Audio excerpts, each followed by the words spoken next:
차가운 병원 복도의 공기가 이혜운의 폐부를 찔렀다.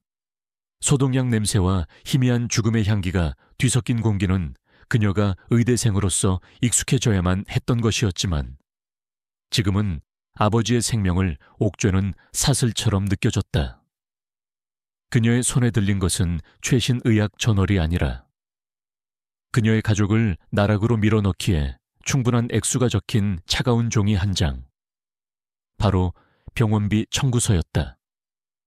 숫자들이 그녀의 시야에서 춤을 추었고 각각의 영은 그녀의 미래에 굳게 닫힌 문처럼 보였다. 19. 꿈 많던 의대생 이혜운은 이제 없었다. 촉망받는 미래, 환자를 구하겠다는 뜨거운 열정, 동기들의 부러움을 사던 명석한 두뇌. 그 모든 것이 아버지의 갑작스러운 심장질환 앞에서 모래성처럼 무너져 내렸다. 휴학계를 내는 것은 시작에 불과했다. 온갖 아르바이트를 전전하며 하루를 48시간처럼 쪼개 썼지만 눈덩이처럼 불어나는 병원비를 감당하기엔 턱없이 부족했다. 친척들은 저마다의 사정을 대며 외면했고 금융권의 문턱은 절망적으로 높았다. 결국 그녀는 마지막 남은 것을 팔기로 결심했다. 그녀 자신, 그녀의 순결, 인터넷의 어두운 구석에서 찾아낸 브로커는 기름진 목소리로 말했다. 요즘 세상에 그런 걸로 뭘 하겠냐 싶지만 찾는 사람은 항상 있지. 특히 당신처럼 어리고 깨끗하고 똑똑한 여학생이라면 말이야. 그 말은 비수처럼 그녀의 자존심을 찔렀지만 중환자실에 누워있는 아버지의 희미한 숨소리를 떠올리면 어떤 굴욕도 견딜 수 있었다. 약속 장소는 서울의 야경이 한눈에 내려다 보이는 강남의 한 고급 호텔 스위트룸이었다. 브로커는 그녀에게 간단한 주의사항을 전달하고는 연기처럼 사라졌다. 혼자 남은 혜운은 거대한 통유리창 앞에 서서 발밑의 화려한 불빛들을 내려다보았다. 저 수많은 불빛 아래 얼마나 많은 사람들이 웃고 울고 사랑하며 살아가고 있을까? 자신처럼 영혼을 팔아 희망을 사려는 사람이 또 있을까? 드레스 안으로 스며드는 방 안의 냉기가 그녀를 더욱 움츠러들게 만들었다. 문이 열리는 소리가 났을 때 혜운은 심장이 멎는 것 같았다. 그녀는 기계적으로 고개를 돌렸다. 들어온 남자는 예상보다 훨씬 젊었다. 30대 초중반쯤으로 보이는 그는 완벽하게 재단된 검은색 정장을 입고 있었다. 차갑고 예리한 눈매, 오똑한 콧날, 굳게 닫힌 입술. 그의 얼굴에서는 어떤 감정도 읽을 수 없었지만 그 존재감만으로도 방 안의 공기가 무겁게 가라앉았다. 그는 의사라고 했다. 석경의료원 흉부외과 의사. 강지훈. 하필이면 아버지가 입원한 그 병원의 의사라니. 혜운은 쓰라린 아이러니에 입술을 깨물었다. 어쩌면 그는 복도를 지나치며 초췌한 몰골의 자신을 본 적이 있을지도 모른다. 지훈은 말없이 그녀를 위아래로 훑어보았다. 그의 시선은 메스처럼 날카로워서 마치 그녀의 옷을 꿰뚫고 속마음까지 해부하는 것 같았다. 혜운은 저도 모르게 몸을 떨었다. 경멸일까? 혹은 단순한 호기심일까? 이혜운 씨. 그의 낮은 목소리가 정적을 깼다. 후회하지 않겠나? 그 목소리에는 온기가 없었다. 마치 수술 전 환자의 상태를 확인하는 의사의 목소리 같았다. 혜운은 마른 입술을 죽이며 간신히 대답했다. 후회할 상황이 아닙니다. 돈 때문인가? 단정적인 어조였다. 아니, 그는 더 이상 묻지 않았다. 대신 방 안의 테이블로 걸어가 와인병을 들었다. 잔 2개에 붉은 액체를 따르고는 하나를 그녀에게 건넸다. 혜운은 망설였다. 이걸 마셔도 되는 걸까? 그가 그녀의 생각을 읽기라도 한 듯. 먼저 자신의 잔을 들어 한 모금 마셨다. 긴장을 풀어주는데 도움이 될 거다. 혜운은 떨리는 손으로 잔을 받아들었다. 차가운 유리의 감촉이 손끝을 통해 심장까지 전해지는 듯했다. 그녀는 와인을 마시는 대신 잔을 든 채 그를 바라보았다. 그는 왜 이런 거래를 하는 걸까? 이토록 모든 것을 다 가진 것처럼 보이는 남자가 왜 돈으로 하룻밤을 사려는 걸까? 그의 눈동자는 깊고 어두워서 그 속을 도저히 들여다볼 수 없었다. 지훈은 소파에 앉아 다리를 꼬았다. 흐트러짐 없는 자세. 모든 것을 통제하고 있다는 듯한 여유로운 태도. 그는 마치 자신이 이곳의 왕이고 해운은 그저 받쳐진 곡물에 불과하다는 듯 행동했다. 이대생이라고 들었다. 그가 다시 입을 열었다. 해운의 어깨가 굳었다. 브로커가 그런 정보까지 넘긴 모양이었다. 휴학 중입니다. 왜? 개인적인 사정입니다. 그녀는 더 이상 자신의 비참함을 드러내고 싶지 않았다. 아버지가 석경의료원 중환자실에 계시더군. 이석진 씨, 해운의 눈이 커졌다. 그녀의 신상뿐만 아니라 아버지의 정보까지 알고 있었다. 심장이 차갑게 식어내렸다. 이 남자는 대체 어디까지 알고 있는 걸까? 단순한 구매자가 아니었다. 그는 처음부터 모든 것을 알고 접근한 것이다. 당신, 대체 누굽니까? 그녀의 목소리에 경계심이 가득 찼다. 지우는 미세하게 한쪽 입꼬리를 올렸다. 비웃음이라기보다는 흥미롭다는 표정에 가까웠다. 말했잖나. 강지훈이라고. 네 아버지를 살릴 수도, 죽일 수도 있는 사람 중 하나지. 그 말은 명백한 협박이었다. 하지만 그 안에는 이상한 진실의 무게가 담겨 있었다. 그는 병원 내에서 상당한 영향력을 가진 인물임이 틀림없었다. 해우는 손에 든 와인잔을 세게 쥐었다. 이제 그녀는 도망칠 수도, 저항할 수도 없었다. 이 남자의 손에 아버지의 목숨이 달려있을지도 모른다는 생각이 들자 온몸의 힘이 빠져나갔다. 그는 자리에서 일어나 그녀에게 다가왔다. 해우는 저도 모르게 뒷걸음질 쳤지만 곧 차가운 유리창에 등이 닿았다. 더 이상 물러설 곳이 없었다. 지우는 그녀의 바로 앞에 멈춰 섰다. 그의 큰 키가 그녀 위로 그림자를 드리웠다. 짙은 향수 냄새와 함께 그에게서 나는 차가운 체향이 해운의 감각을 마비시켰다. 그는 손을 뻗어 그녀의 턱을 부드럽게 들어 올렸다. 강제적이지 않은, 하지만 거부할 수 없는 손길이었다. 그의 엄지손가락이 그녀의 떨리는 입술을 천천히 쓸었다. 해운은 숨을 멈췄다. 그의 눈이 그 어느 때보다 가까웠다. 그 어두운 눈동자 속에서 그녀는 무언가를 보았다. 단순한 욕망이 아니었다. 그것은 더 복잡하고, 더 깊고, 더 위험한 무언가였다. 집요한 호기심, 혹은 무언가를 확인하려는 듯한 탐색의 눈빛. 두려움과 그가 속삭이듯 물었다. 해운은 대답할 수 없었다. 두려웠다. 하지만 그를 두렵게 하는 것보다 아버지의 죽음이 더 두려웠다. 그녀는 눈을 질끈 감았다. 체념의 표시였다. 그녀의 반응에 지훈의 눈빛이 순간적으로 변했다. 아주 잠깐이었지만 차가운 무관심에 가면 뒤에 있던 무언가가 스쳐 지나갔다. 그것은 실망이었을까? 혹은 연민이었을까? 그는 그녀의 턱을 놓아주고 한 걸음 물러섰다. 씻어. 욕실은 저쪽이다. 그는 고갯짓으로 방향을 가리켰다. 여전히 감정 없는 목소리였다. 해우는 도망치듯 욕실로 향했다. 문을 잠그자마자 그녀는 벽에 기대어 주저앉았다. 심장이 미친 듯이 뛰었다. 뜨거운 물을 틀자 수증기가 거울을 뿌옇게 만들었다. 마치 자신의 흐릿한 미래를 보는 것 같았다. 그녀는 샤워기 아래에서 소리 없이 울었다. 이것은 거래일 뿐이라고. 아버지를 위한 희생이라고 스스로를 다독였다. 하지만 아무리 되뇌어도 씻을 수 없는 몸열감이 온몸을 파고들었다. 얼마나 지났을까? 눈물이 마르고 더 이상 감정의 동요가 없을 때쯤 그녀는 물을 끄고 나왔다.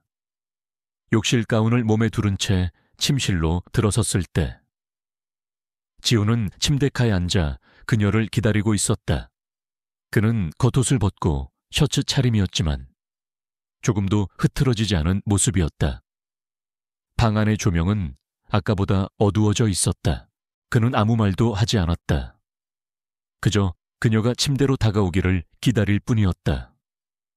해우는 모든 것을 포기한 사람처럼 천천히 발걸음을 옮겼다. 한 걸음, 한 걸음이 청은망은 같았다. 그녀의 인생에서 가장 길고 어두운 밤이 시작되고 있었다. 지우는 침대에 누운 그녀의 옆에 누웠다. 그는 그녀를 거칠게 다루지 않았다.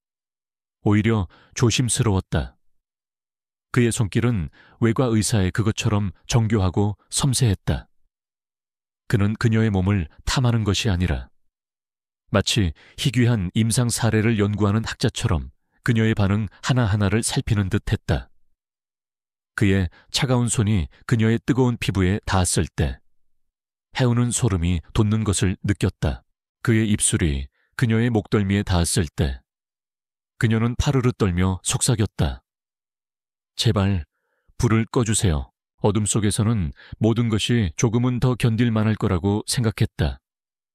하지만 지우는 대답 대신 그녀의 귓가에 나지막이 말했다. 아니, 난 모든 걸 봐야겠어. 네가 어떤 표정을 짓는지, 어떻게 무너지는지. 그 잔인한 말에 해운의 마지막 희망마저 부서졌다.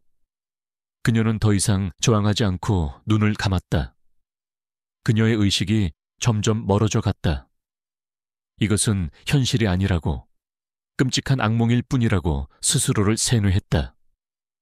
서울의 화려한 야경이 통유리창 너머로 빛나고 있었지만 그녀의 세상은 완벽한 암흑 속으로 침잠하고 있었다.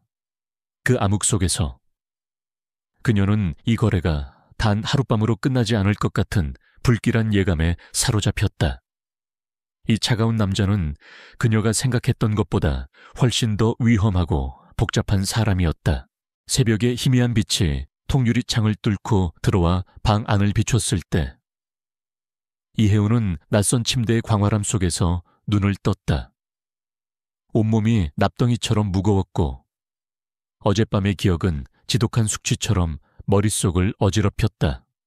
옆자리는 비어 있었다. 그의 천이 남아있지 않은 시트는 차가웠고 방 안에는 그의 흔적이라고는 흐트러짐 없이 정돈된 가구들 뿐이었다. 마치 아무 일도 없었다는 듯이 그녀는 몸을 일으켜 욕실 가운을 단단히 여몄다.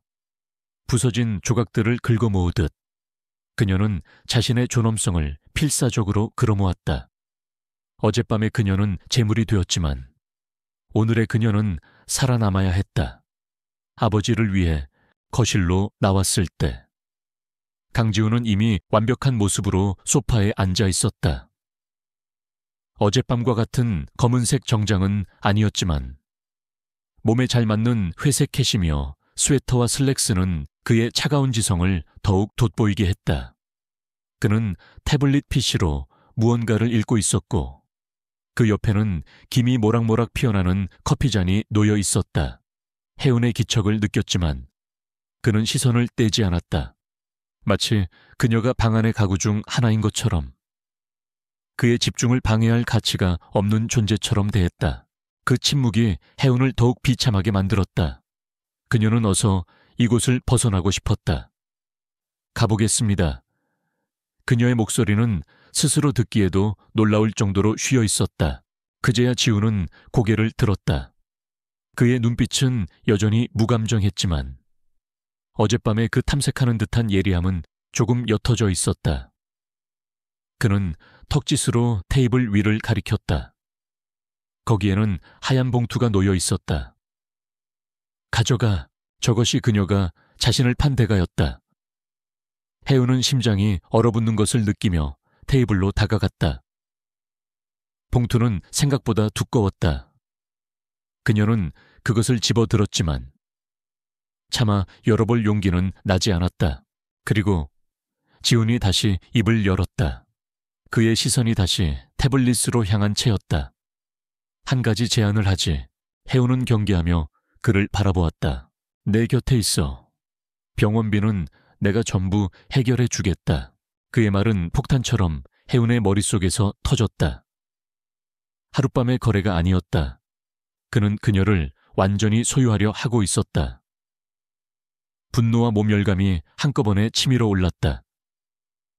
그녀의 떨리는 손이 봉투를 꽉 움켜쥐었다. 뭐라고요? 못 들었나 내 아버지. 이대로 가면 수술 몇 번은 더 해야 할 거다. 네가 지금 손에 든 돈으로는 어림도 없지. 하지만 내가 있으면 달라. 최고의 약, 최고의 의료진 이석진 씨가 완치될 때까지 모든 걸 지원해주지. 그는 여전히 화면을 보고 있었다. 마치 날씨 이야기를 하는 것처럼 태연한 말투였다. 혜우는 숨을 쉴 수가 없었다. 그의 제안은 너무나 달콤해서 독처럼 느껴졌다. 아버지를 살릴 수 있는 유일한 동아줄. 하지만 그 줄을 잡는 순간 그녀 이혜운이라는 존재는 완전히 사라지고 강지훈의 인형이 되어버릴 터였다. 그녀는 이를 악물었다. 싫습니다. 지훈의 손가락이 순간 멈칫했다. 그는 천천히 고개를 들어 이번에는 똑바로 그녀를 응시했다. 그의 눈에 처음으로 의외라는 감정이 스쳤다. 거절하는 건가? 네, 거절합니다. 혜우는 더욱 또렷하게 말했다. 그녀의 눈이 타오르고 있었다. 어젯밤은 어쩔 수 없는 선택이었습니다. 하지만 제 인생 전부를 팔지는 않겠습니다. 아버지의 목숨도, 제 자신도 당신의 돈과 맞바꿀 생각 없습니다. 그녀는 들고 있던 봉투를 테이블 위에 다시 내려놓았다. 약속된 금액만 받겠습니다. 나머지는 돌려드립니다. 지우는 말없이 그녀를 바라보았다. 그의 무표정한 얼굴 뒤에서 복잡한 계산이 이루어지고 있는 듯했다. 그는 그녀의 저항을 예상하지 못했던 것 같았다. 언제나 돈으로 모든 것을 해결해왔던 그의 세계에서 그녀의 거절은 낯선 변수였다. 후회하게 될 거다. 그가 나지막이 말했다. 이미 충분히 후회하고 있습니다. 혜우는 그렇게 쏘아붙이고 뒤돌아섰다. 더 이상 머물다가는 무너져 내릴 것 같았다. 그녀는 어젯밤 입고 왔던 낡은 옷으로 갈아입고 약속된 금액만큼만 빼낸 돈을 가방에 쑤셔 넣은 뒤 도망치듯 그곳을 빠져나왔다. 호텔 문을 나서는 순간 눈부신 아침 햇살이 그녀의 얼굴 위로 쏟아졌다. 하지만 그녀의 세상은 여전히 어두웠다. 혜운이 떠나고 난 뒤 지우는 한동안 그녀가 서 있던 자리를 응시했다. 방 안에는 그녀의 희미한 향기와 함께 굴복하지 않는 고집의 잔상이 남아있었다. 그는 자리에서 일어나 그녀가 내려놓고 간 돈다발을 집어들었다. 그녀는 정말로 필요한 만큼만 가져갔다. 그는 피식 웃었다. 흥미로운 여자였다. 절망의 끝에서도 자존심을 버리지 않는 모습이 뇌리에 박혔다. 보통의 여자들과는 달랐다. 그는 다시 소파에 앉아 태블릿을 들었다. 하지만 더 이상 논문에 집중할 수 없었다. 그는 비서에게 짧은 메시지를 보냈다. 석경의료원 입원 환자 이석진. 모든 의료 기록 및 청구 내역 상세히 보고할 것. 지금 당장. 어젯밤 그는 단순한 호기심에 그녀를 샀다. 병원 복도에서 몇 번 마주쳤던, 절망 속에서도 빛을 잃지 않던 그 눈빛이 궁금했다. 하지만 이제는 다른 종류의 흥미가 생겼다. 그는 분석하고 파헤치고 핵심을 꿰뚫는 데 익숙한 사람이었다. 그리고 이혜운이라는 여자와 그녀의 아버지를 둘러싼 상황에서 그는 아주 미세한 불협화음을 감지했다. 한편 은행에 들러 돈을 입금한 혜운은 곧장 병원으로 향했다. 당장 급한 불은 끄게 되었다는 안도감과 자기 혐오가 뒤섞여 걸음이 무거웠다. 중환자실 면회 시간이 되자 그녀는 소독된 가운을 입고 아버지에게 다가갔다.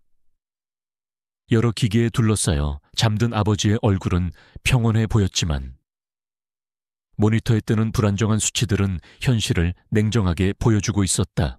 아빠, 곧 괜찮아질 거야. 내가 꼭 그렇게 만들게. 그녀는 아버지의 손을 잡고 속삭였다. 그때 간호사 스테이션 쪽에서 작은 소란이 들렸다.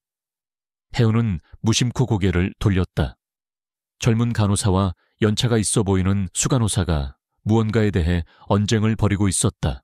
목소리를 낮추고 있었지만 몇몇 단어들이 혜운의 귀에 날아와 박혔다. 이 환자한테까지 세라넥스를 쓸 필요는 없잖아요.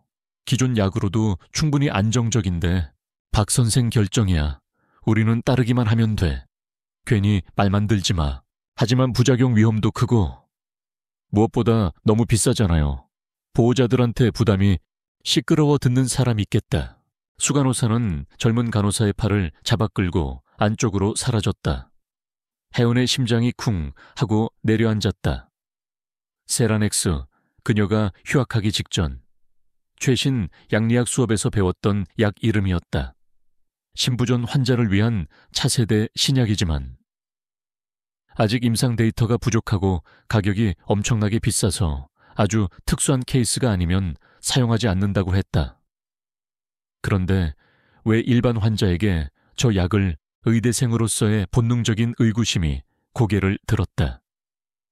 그녀는 아버지를 돌보는 간호사에게 다가가 최대한 아무렇지 않은 척 물었다.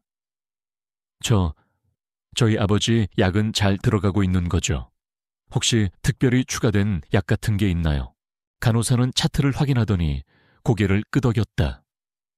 네, 오늘 아침부터 주치의 선생님 지시로 세라넥스 주사가 추가됐습니다. 최신 약이라 효과가 아주 좋을 거예요. 혜운의 머릿속이 하얘졌다. 우연일까 아니면 그녀는 무언가 잘못되고 있다는 강한 불안감에 휩싸였다.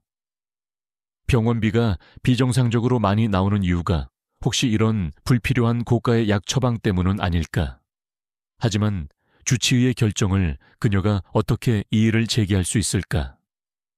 증거도 없이 의심만으로 문제를 제기했다가는 아버지가 불이익을 당할 수도 있었다. 그녀는 무력감에 입술만 깨물었다. 같은 시각 병원 장실 아래층에 위치한 강지훈의 개인 연구실. 그는 비서가 보내온 방대한 자료를 검토하고 있었다. 이석진 환자의 차트는 그의 예상보다 훨씬 더 복잡했다. 특히 그의 눈길을 사로잡은 것은 약물 처방 내역이었다. 세라넥스, 지훈의 눈이 가늘어졌다. 이 약은 자신이 얼마 전 학회에서 효용성에 대해 의문을 제기했던 바로 그 약이었다. 제약사 측의 로비가 상당하다는 소문이 파다했고 특히 석경의료원의 박성진 원장이 이 약의 도입을 강력하게 밀어붙였다는 것을 기억해냈다. 그는 이석진의 상태를 기록한 데이터를 세라넥스 처방 기준과 비교 분석하기 시작했다. 그의 손가락이 키보드 위에서 빠르게 움직였다. 수많은 데이터와 그래프가 모니터를 채웠다. 분석이 깊어질수록 그의 표정은 점점 더 차갑게 굳어갔다. 결론은 명확했다. 이석진 환자에게 세라넥스를 처방한 것은 의학적 판단이라고 보기 어려웠다. 이것은 과잉 진료. 아니, 명백한 의도적인 처방이었다. 누군가가 불필요한 약을 처방하고 그 비용을 환자에게 고스란히 떠넘기고 있었다. 지우는 의자 깊숙이 등을 기댔다. 어젯밤 절망 속에서도 자신을 똑바로 쳐다보던 이혜운의 눈빛이 떠올랐다. 그녀의 아버지는 단순한 환자가 아니었다. 거대한 부패의 증거이자 희생양이었다. 그는 전화기를 들어 어딘가로 연결했다. 나다. 박성진 원장. 요즘 제약회사 누구랑 제일 자주 만나는지 알아봐. 특히 세라넥스 만든 노바 파마슈티컬스 관련해서 뒤를 좀 캐봐야겠어. 전화를 끄는 그의 눈이 차갑게 빛나고 있었다. 단순한 흥미가 아니었다. 의사로서의 직업윤리, 그리고 그의 영역 안에서 벌어지는 부정을 용납하지 못하는 그의 성격이 발동한 것이다. 그리고 그 중심에는 자꾸만 신경 쓰이는 여자, 이혜운이 있었다. 그는 차가운 얼음장 같던 자신의 세상에 균열을 일으킨 그 여자를, 그리고 그녀를 옥죄는 거대한 음모를 가만히 내버려 둘 생각이 없었다. 며칠 동안 이혜운은 지옥과 현실의 경계선을 위태롭게 걷고 있었다. 낮에는 병원을 지키며 아버지의 상태를 살피고, 밤에는 좁은 자취방에서 의학 서적과 씨름했다. 그녀의 머릿속은 온통 세라넥스라는 단어로 가득 차 있었다. 약의 성분, 임상시험 결과, 보고된 부작용. 그녀는 휴학 전의 기억을 총동원해 인터넷과 논문을 뒤졌지만 접근할 수 있는 정보는 제한적이었다. 알아내면 알아낼수록 의심은 눈덩이처럼 불어났다. 아버지의 증상에 이 약을 쓰는 것은 마치 감기 환자에게 항감제를 투여하는 것만큼이나 비상식적으로 느껴졌다. 하지만 그녀는 무력했다. 일개 보호자, 그것도 학업을 중단한 의대생의 의심을 누가 귀담아 들어줄까? 주치의에게 문의했지만 그는 최신 치료법이니 믿고 맡기라는 말로 일축할 뿐이었다.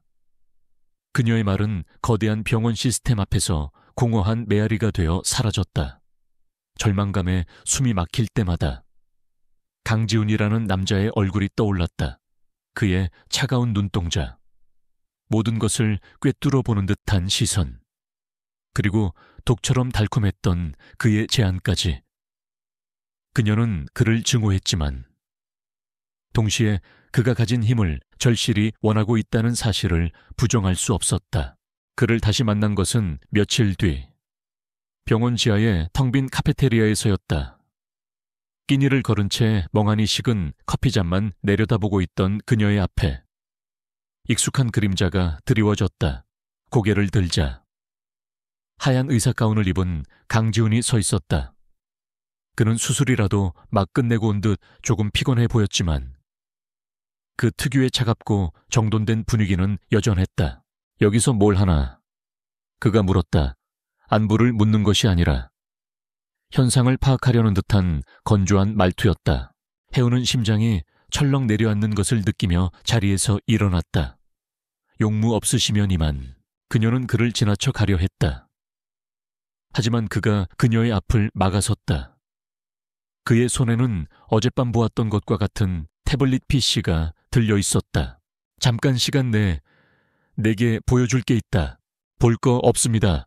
비켜주세요. 나 아버지에 관한 거다. 그 한마디에 혜운의 발걸음이 얼어붙었다.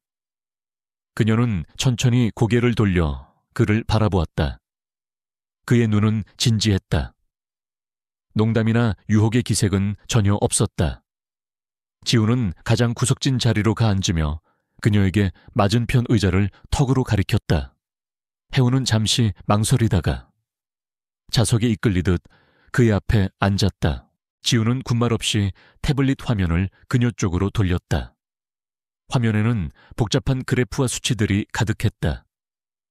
의대생이었던 혜우는 그것이 환자의 바이탈 사인과 약물 반응을 분석한 데이터라는 것을 한눈에 알 수 있었다.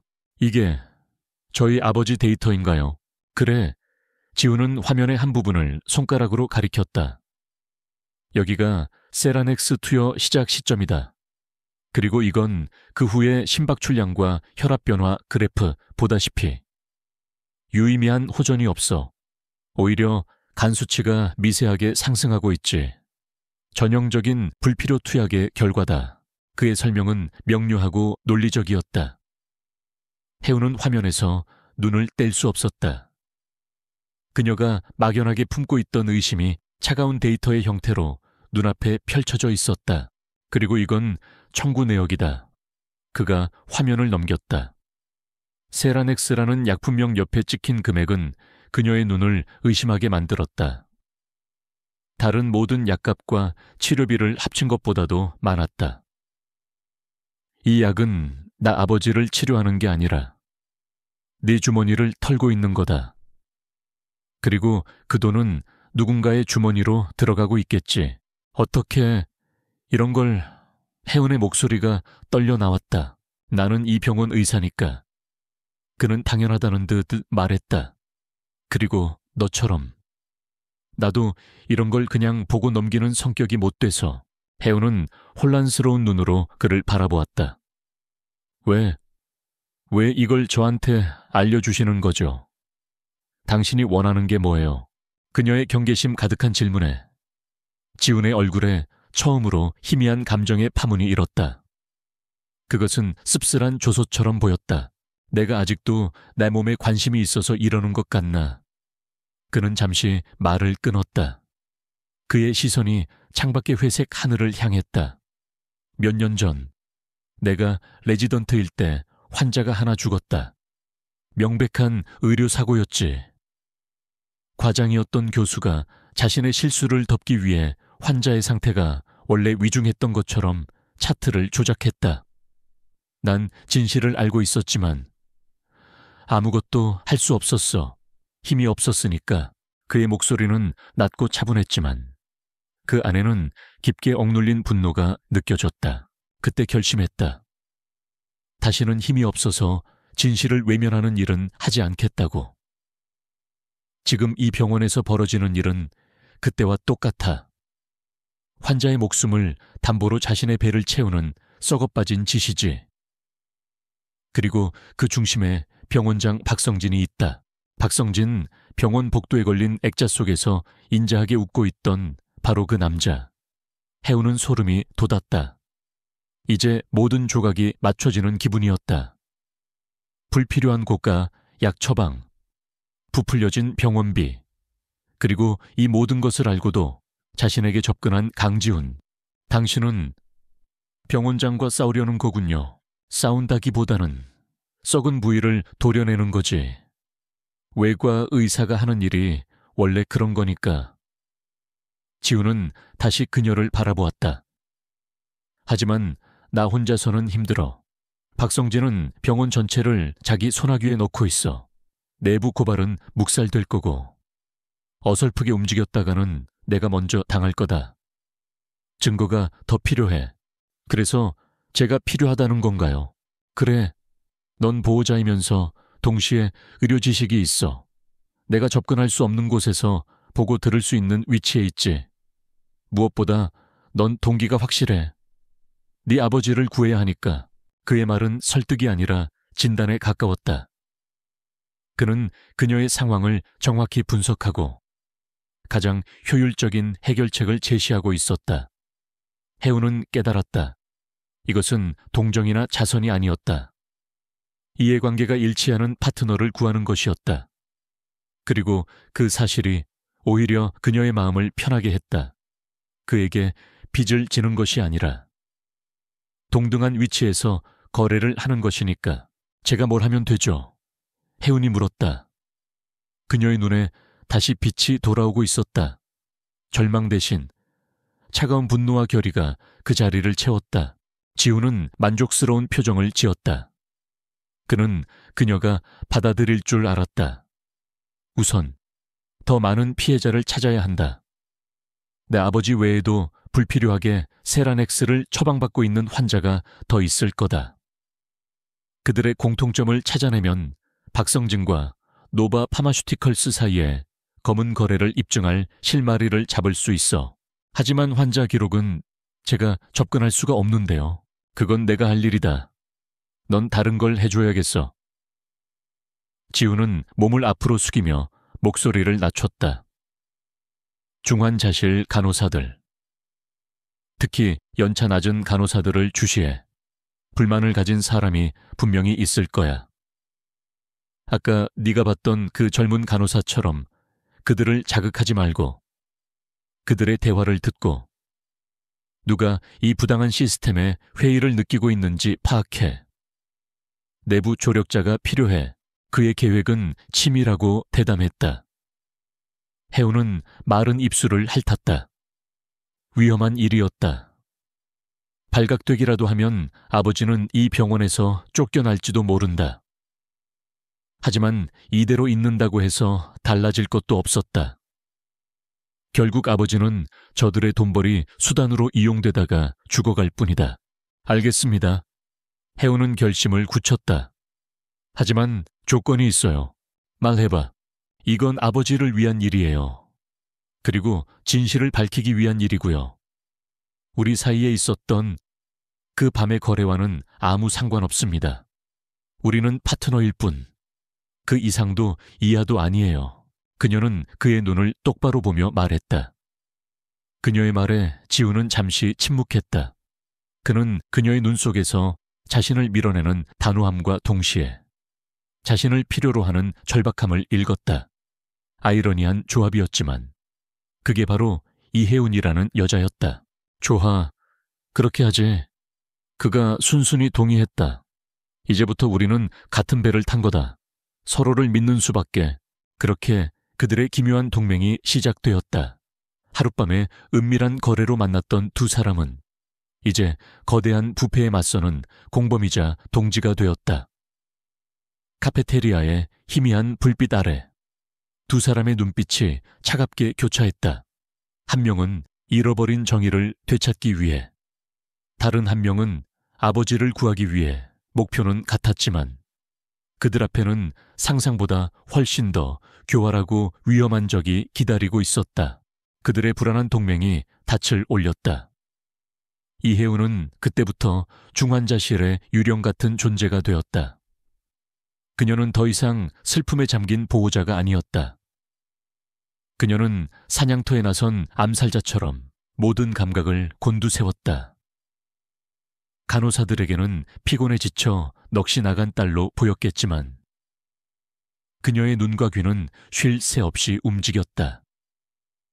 밤샘 간호사들을 위해 따뜻한 커피를 타다 주며 교대 시간에 어수선함을 틈타 스테이션 근처를 맴돌며 그녀는 정보의 조각들을 모았다. 또 세라넥스 처방이네. 요즘 원장님이 이 약에 단단히 꽂히셨나 봐. 김 간호사, 지난번에 이 약 부작용 때문에 환자 한 분이 쇼크 직전까지 갔던 거 알지? 조심해. 쉬쉬하는 분위기잖아. 괜히 말했다가 우리만 다쳐. 그녀는 들은 모든 것을 작은 수첩에 암호처럼 기록했다. 날짜, 시간, 간호사의 이름, 그리고 그들의 대화. 그것들은 아직 의미를 갖지 못한 파편들이었지만 언젠가 거대한 모자이크의 결정적인 조각이 될 터였다. 같은 시간, 병원 가장 높은 곳에 위치한 강지훈의 연구실에서 그는 자신만의 전쟁을 치르고 있었다. 그는 병원 내부망에 흩어져 있는 데이터를 낚아채고, 꿰고, 분석했다. 그의 손끝에서 수백 명의 환자 정보가 거대한 지도로 그려졌다. 그리고 마침내 패턴이 드러났다. 지난 6개월간 특별한 공통점 없이 다양한 질환을 가진 중증 환자들에게 세라넥스가 집중적으로 처방되었다. 그들의 공통점은 단 하나, 장기 입원 환자라는 것뿐이었다. 실험용 쥐처럼 그들은 병원의 수익을 위해 비싼 신약을 투여받고 있었다. 한편 병원 장실의 주인인 박성진은 두 사람의 은밀한 움직임을 아직 감지하지 못하고 있었다. 그는 최고급 가죽 의자에 몸을 묻은 채 노바 파마슈티컬스 대표가 보내온 값비싼 시가를 음미하고 있었다. 그의 세상은 완벽하게 통제되고 있었다. 의사들은 그의 지시에 복종했고 이사회는 그의 실적에 만족했으며 환자들은 그가 만들어낸 최첨단 의료라는 허상에 기꺼이 지갑을 열었다. 그의 평온을 깨뜨린 것은 약제 과장의 조심스러운 보고였다. 원장님, 강지훈 교수가 좀 이상합니다. 강지훈이 박성진은 흥미롭다는 듯 눈썹을 치켜 올렸다. 그 오만한 천재가 또 무슨 사고라도 쳤나. 그건 아닙니다만 최근 들어 불필요할 정도로 광범위한 환자 데이터 열람을 요청하고 있습니다.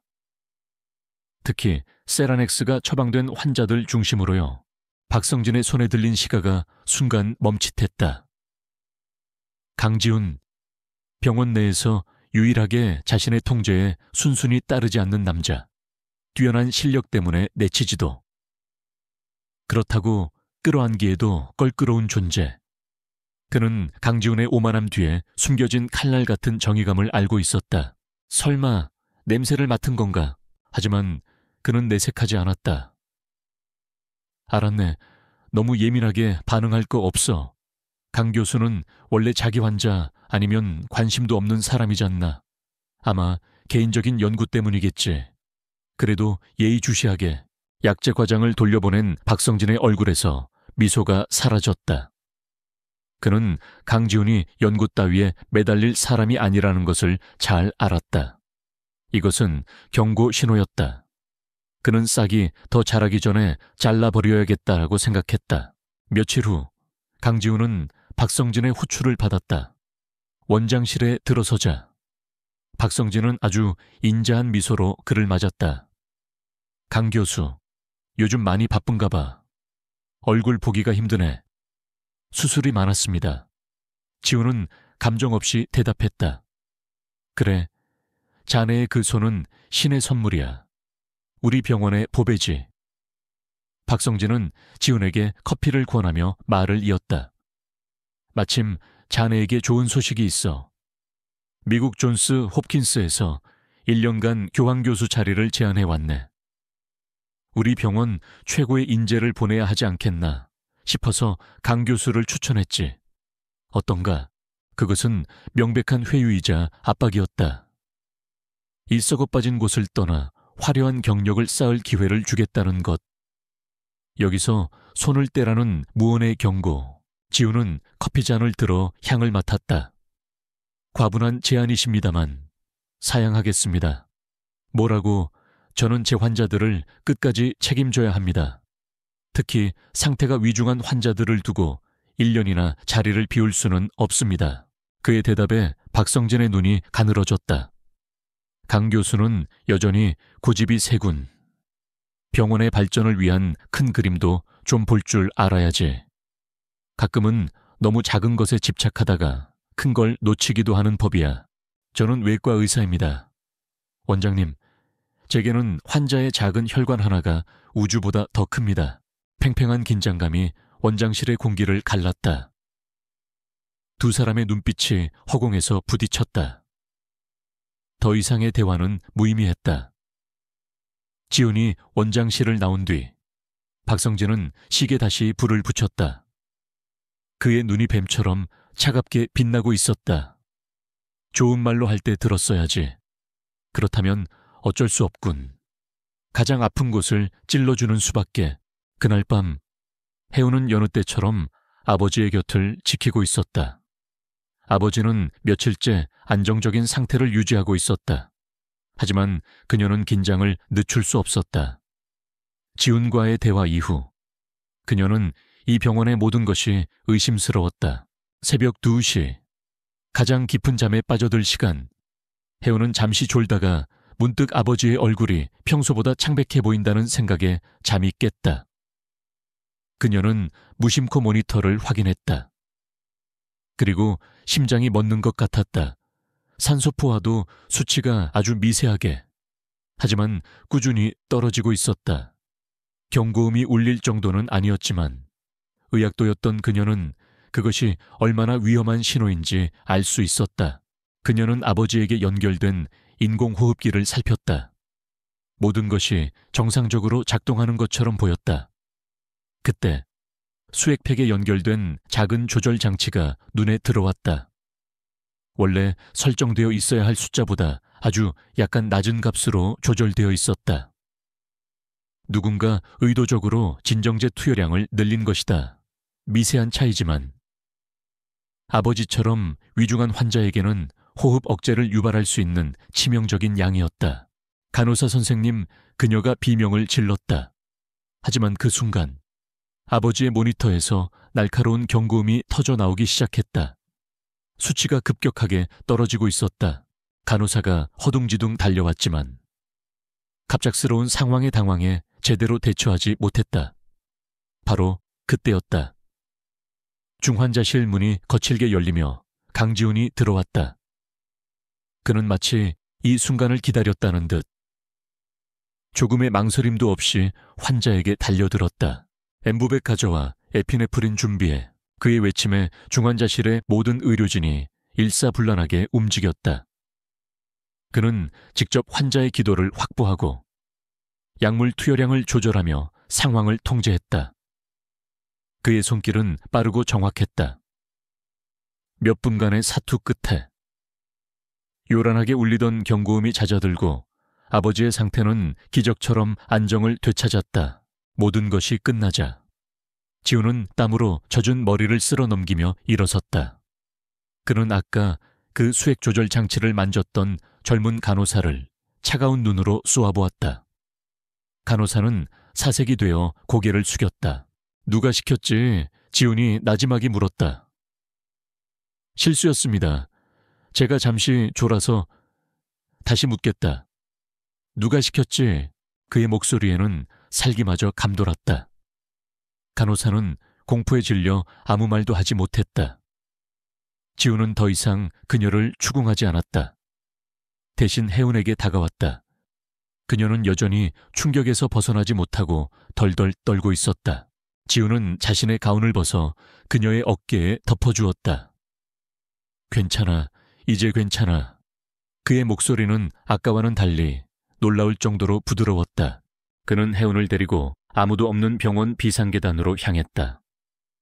차가운 시멘트 계단에 주저앉은 혜운은 그제야 참았던 울음을 터뜨렸다. 지훈은 말없이 그녀의 옆에 서서 그녀가 진정하기를 기다려주었다. 한참 뒤 울음을 그친 혜운이 쉰 목소리로 말했다. 사고가 아니죠. 일부러 그런 거죠. 그래. 지훈이 짧게 대답했다. 이건 경고야.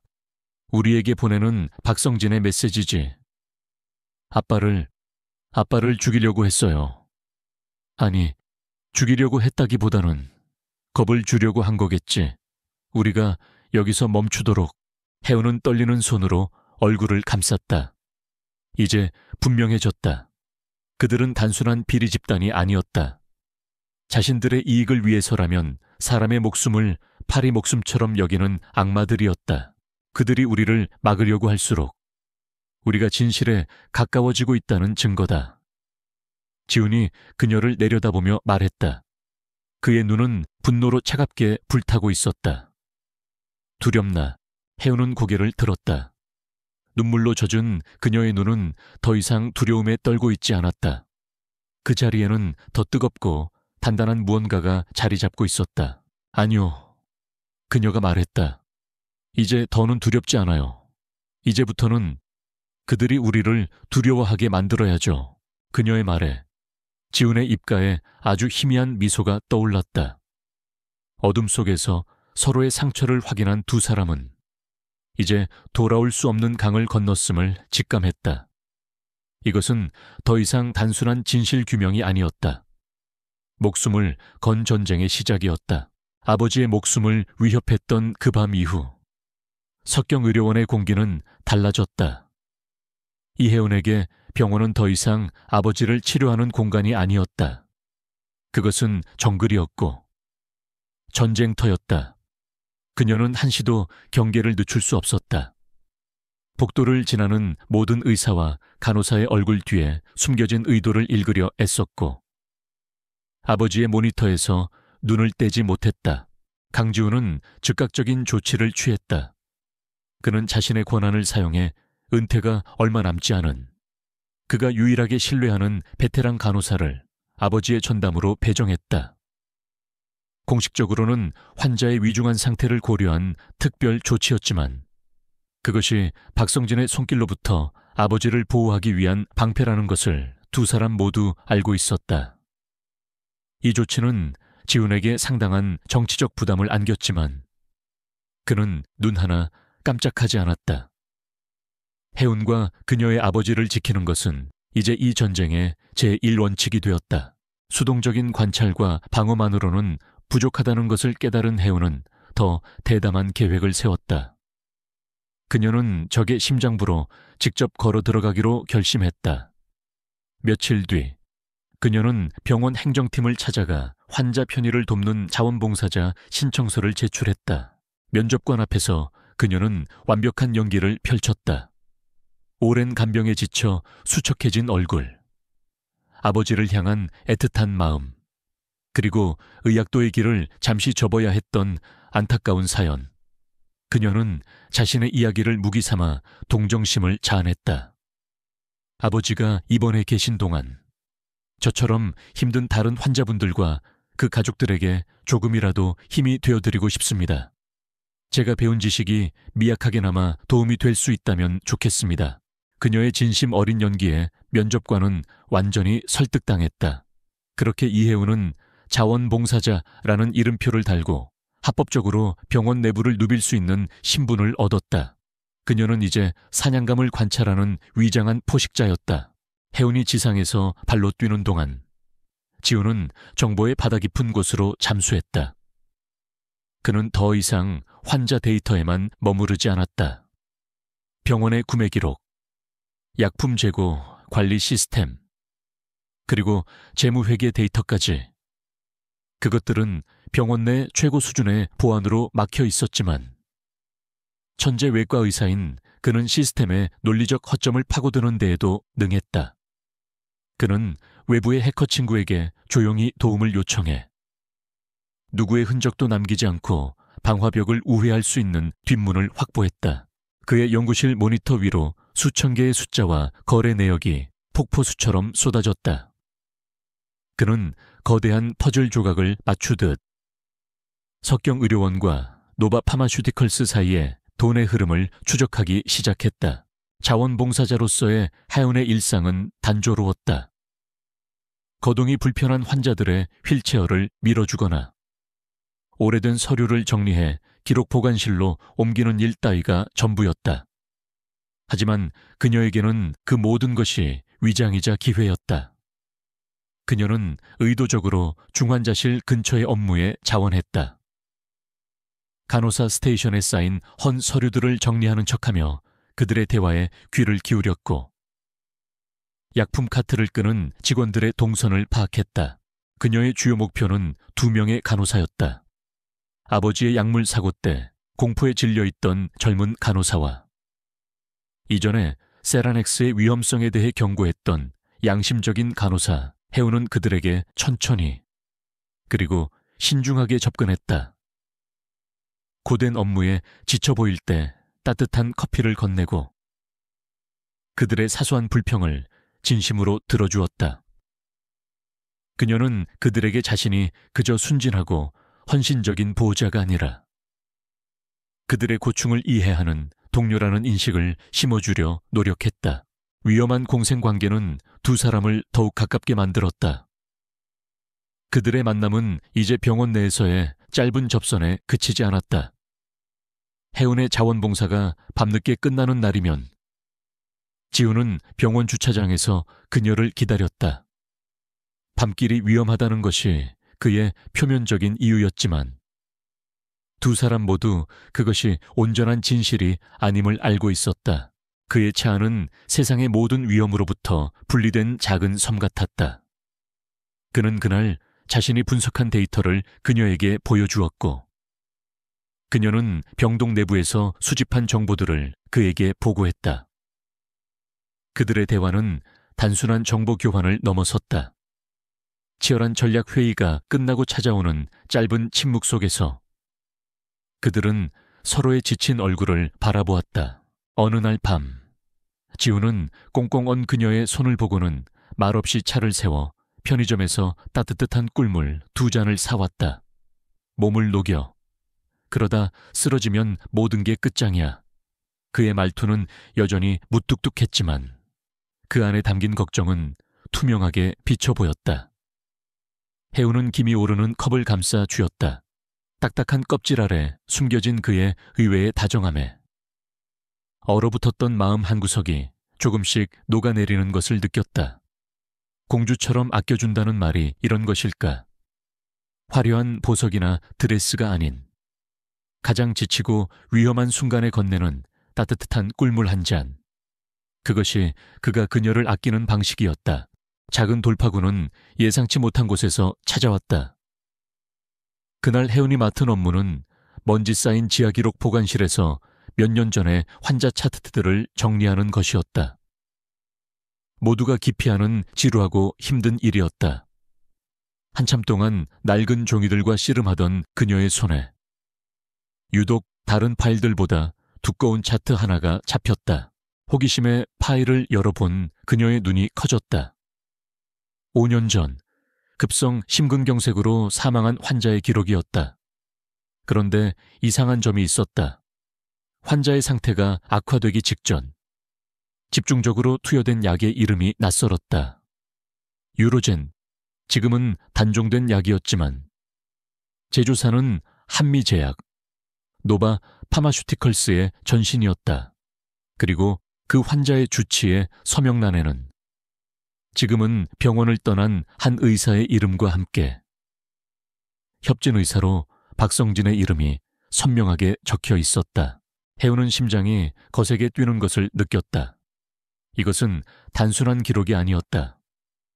박성진의 범죄가 이번이 처음이 아니라는 증거였다. 그는 아주 오래전부터 같은 수법으로 환자들을 희생시켜 자신의 부를 축적해 온 것이다. 그녀는 주변을 살핀 뒤 몰래 그 차트를 자신의 가방 깊숙한 곳에 숨겼다. 그날 밤 지훈의 차 안 창밖에는 세찬 비가 내리고 있었다. 해우는 가방에서 조심스럽게 낡은 차트를 꺼내 그에게 건넸다. 이걸 보세요. 지하 기록실에서 찾았어요. 지훈은 차 안에 조명을 켜고 서류를 빠르게 훑어 내려갔다. 그의 미간이 점점 좁아졌다. 유로젠, 한미제약, 그리고 박성진. 모든 단서가 하나의 그림을 가리키고 있었다. 서류에서 눈을 뗀 그의 시선이 해운에게 향했다. 그의 눈에는 놀라움과 함께 새로운 종류의 감정이 담겨 있었다. 그것은 단순한 파트너에 대한 신뢰를 넘어선 한 인간에 대한 깊은 존중과 감탄이었다. 그는 그녀가 단지 용감한 피해자가 아니라 자신과 동등하거나 혹은 그 이상의 능력을 지닌 유능한 조사관이라는 사실을 깨달았다. 그는 무의식적으로 손을 뻗어 비에 젖어 그녀의 뺨에 달라붙은 머리카락 한 올을 부드럽게 떼어주었다. 그의 손가락 끝이 그녀의 피부에 스치는 순간 해우는 저도 모르게 숨을 멈췄다. 차 안에 좁은 공간에 빗소리와 함께 미묘한 긴장감이 흘렀다. 잘했어, 이해운. 그가 나지막이 말했다. 네가 아주 중요한 조각을 찾아냈어. 그의 칭찬과 부드러운 손길에 해운의 얼굴이 희미하게 붉어졌다. 이 사건은, 그리고 그와 그녀의 관계는 이제 걷잡을 수 없이 깊어지고 있었다. 낡은 진료 기록부 한 장이 그들의 손에 들린 채찍이 되었다. 박성진의 과거라는 아킬레스건을 찾아낸 이상 그들은 더 이상 방어만 하지 않았다. 방역의 시간이었다. 지훈의 다음 목표는 명확했다. 5년 전 박성진과 함께 그 기록에 서명했던 주치의, 그리고 어느 날 갑자기 병원에서 사라져버린 의사 윤인수를 찾는 것이었다.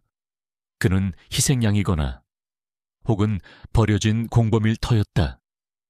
어느 쪽이든 그는 박성진의 심장을 꿰뚫을 가장 날카로운 창이 될 수 있었다. 의사 면허 조회 시스템에서 윤인수의 이름은 더 이상 유효하지 않았다. 그는 의료계를 완전히 떠난 듯했다. 지훈은 자신의 인맥을 총동원했다. 그는 법조계에 있는 대학 동기에게 연락해 출입국 기록과 부동산 거래 내역까지 샅샅이 뒤졌다.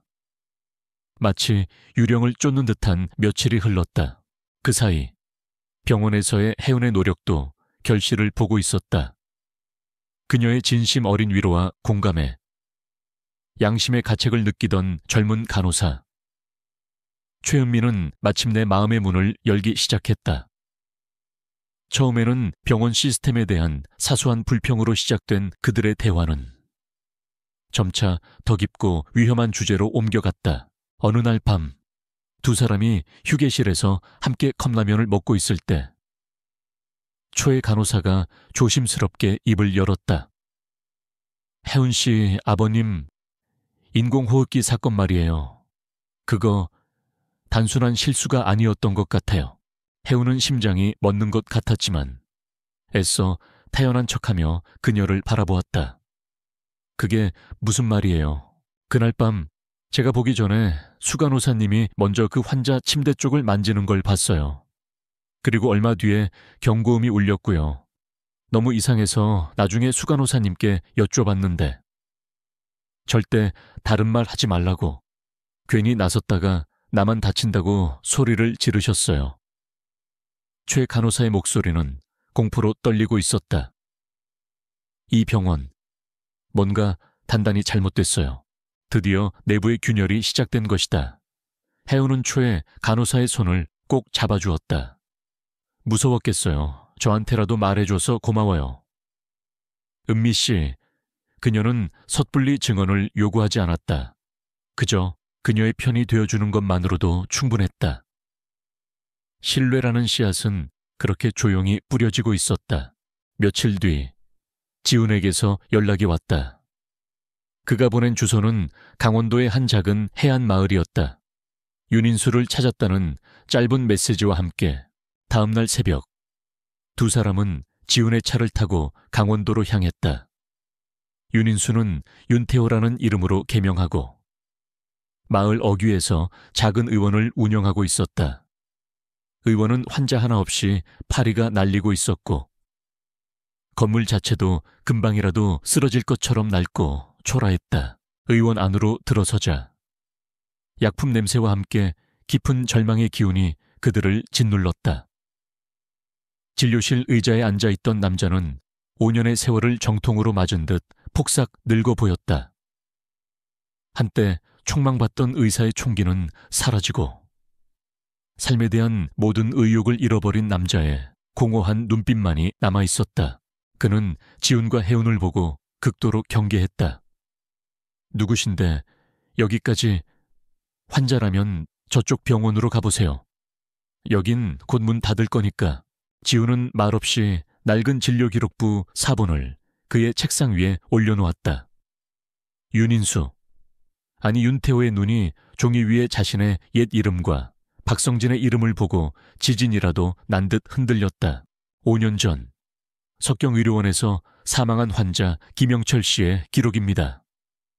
지훈의 목소리는 얼음장처럼 차가웠다. 선생님은 이 환자의 죽음에 대한 진실을 알고 계시겠죠. 모르고 난 아무것도 몰라. 그는 고슴도치처럼 몸을 웅크리며 소리쳤다. 당신들 대체 누구야? 박성진이 보냈나? 저희는 박성진의 사람이 아닙니다. 그의 비리를 밝히려는 사람들입니다. 지훈이 그를 압박했다. 선생님이 여기서 이렇게 숨어 지내는 동안 박성진은 똑같은 짓을 반복하며 부와 명예를 쌓고 있습니다. 이대로 평생 죄책감 속에서 살아가실 겁니까? 윤태호는 괴로운 듯 머리를 감싸 쥐었다. 그때 혜운이 조용히 앞으로 나섰다. 그녀의 목소리는 지훈과 달리 부드러웠지만 그 안에 담긴 무게는 결코 가볍지 않았다. 선생님, 그녀는 책상 위에 가족 사진을 바라보며 말했다. 선생님도 의사시잖아요. 사람을 살리는 일이 얼마나 고귀한 일인지 누구보다 잘 아시는 분이잖아요. 제 아버지가 지금 석경의료원 중환자실에 누워 계세요. 선생님의 환자였던 김영철 씨처럼 제 아버지도 박성진의 돈벌이를 위한 실험 대상이 되고 있습니다. 그녀의 눈에 눈물이 고였다. 저는 아버지를 잃고 싶지 않아요. 선생님께서 그때 진실을 밝히셨다면 어쩌면 제 아버지는 이런 일을 겪지 않으셨을지도 몰라요. 제발 저희를 도와주세요. 또 다른 희생자가 나오는 걸 막아주세요. 선생님의 잃어버린 명예를 되찾을 마지막 기회일지도 모릅니다. 혜운의 진심 어린 호소에 윤태호의 단단했던 방어막이 마침내 무너져 내렸다. 그는 흐느끼기 시작했다. 억눌려왔던 지난 5년간의 죄책감과 공포, 분노가 한꺼번에 터져나왔다. 그는 모든 것을 털어놓았다. 5년 전 야심 있는 젊은 의사였던 그는 당시 과장이었던 박성진의 지시를 거부할 수 없었다. 박성진은 한미제약으로부터 거액의 리베이트를 받고 부작용이 검증되지 않은 신약 유로젠을 환자들에게 투여하라고 강요했다. 그가 망설이자 박성진은 그의 가족을 들먹이며 협박했다. 결국 환자가 사망하자 박성진은 모든 책임을 윤인수에게 뒤집어 씌우고 그를 의료계에서 영원히 매장시켜버렸다. 그의 고백은 그들이 가진 의혹을 확신으로 바꿔주는 결정적인 증거였다. 그는 자신이 보관하고 있던 박성진과의 대화 녹음, 파일과 비자금 거래 내역이 담긴 비밀 장부의 존재까지 알려주었다. 이제 승리는 눈앞에 와 있는 듯했다. 하지만 그들이 모르는 사이 서울의 석경의료원에서는 박성진의 방역이 시작되고 있었다. 그는 강지훈과 이혜운의 관계, 그리고 그들의 움직임을 보고받고 모든 것을 눈치챘다. 쥐새끼들이 자신의 치즈를 노리고 있다는 것을 그는 더 이상 경고로 끝내지 않기로 했다. 그는 지훈을 사회적으로 매장시킬 계획을 세웠다. 그는 병원 감사팀을 움직여 강지훈이 과거에 집도했던 수술 기록들을 샅샅이 뒤졌다. 그리고 마침내 꼬투리를 하나 잡아냈다. 몇 년 전 지훈이 집도했던 매우 어려운 대동맥 박리 수술이었다. 환자는 결국 사망했지만 당시로서는 최선을 다한 불가항력적인 결과였다. 하지만 박성진은 몇몇 기록을 교묘하게 편집하고 익명의 동료 의사들의 거짓 증언을 꾸며내 마치 지훈의 오만하고 독단적인 판단이 환자를 죽음으로 몰고 간 것처럼 사건을 조작했다. 윤태호의 증언을 확보하고 서울로 돌아온 지훈과 해오는 승리에 대한 희망에 부풀어 있었다. 이제 모든 증거를 모아 검찰에 넘기기만 하면 끝이었다. 하지만 지훈의 연구실 책상 위에는 차가운 서류 봉투 하나가 그를 기다리고 있었다. 석경의료원 의료윤리위원회 공식 소환장. 그의 이름 옆에 찍힌 소환 사유는 환자 사망 관련 중대 의료 과실 혐의였다. 올가미는 조여오고 있었다. 박성진을 향해서, 그리고 동시에 그들을 향해서 누가 먼저 상대의 목을 끊어놓느냐의 싸움만이 남았다. 지훈은 소환장을 든 채 창밖을 바라보았다.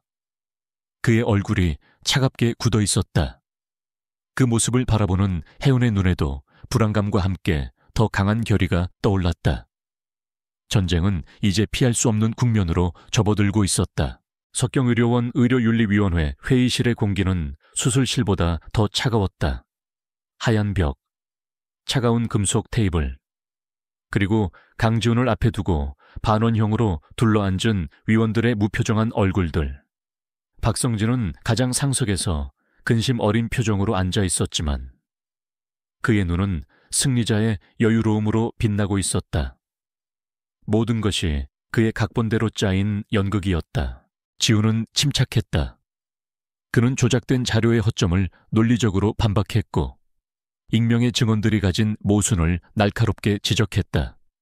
하지만 그의 목소리는 텅 빈 법정의 외침처럼 공허했다. 위원들은 이미 답을 정해놓고 질문을 던지고 있었다. 그의 완벽한 논리는 그들의 견고한 편견 앞에서 아무런 힘을 발휘하지 못했다. 결과는 정해져 있었다. 유감스럽지만 강지훈 교수의 독단적이고 위험한 시술이 환자의 사망 가능성을 높였다는 다수의 증언을 무시할 수 없다.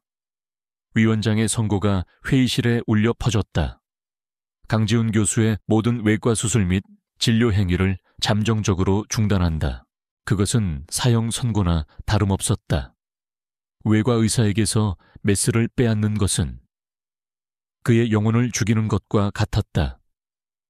지훈은 아무 말 없이 자리에서 일어났다. 박성진을 스쳐 지나가는 순간 박성진이 그의 셔츠에 묻은 먼지를 떼어주는 척하며 귓가에 속삭였다. 내 영역에 함부로 발을 들이면 이렇게 되는 거야. 아직도 모르겠나. 지훈은 대답 대신 그를 차갑게 노려보았을 뿐이다. 하지만 병원을 나서는 그의 발걸음은 평소와 달리 조금 무거웠다. 더 큰 절망은 바로 뒤이어 찾아왔다. 징계 소식이 병원 전체에 퍼지자마자 그들은 윤태회에게 연락을 시도했다.